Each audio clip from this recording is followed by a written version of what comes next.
Mahirap ba mamuhay dito sa Yellowknife, Canada, Northwest Territories?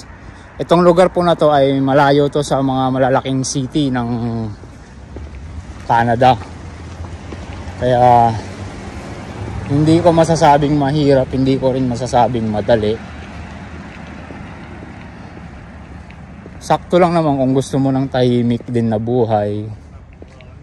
Parang okay naman dito. Para sa mga baguhan na kagaya ko, okay naman siya. Malayo ito sa mga city ng Canada. Dahil ito nga ay Northwest Territories. Unlike sa mga other provinces, kagaya ng mga Alberta, mga ganyan. Malayo po dito, 16 hours drive.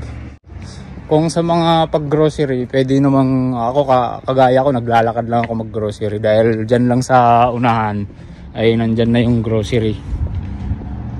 Kaya sakto lang. Kaya kahit wala akong sasakyan sa ngayon, kaya pa naman. Wag lang maulit yung mag-evacuate. Yun, dun tayo talo. Makikisakay na naman tayo. Tapos palibot naman na dito yung mga apartments na pwede nyong matirhan. May kamahalan nga lang.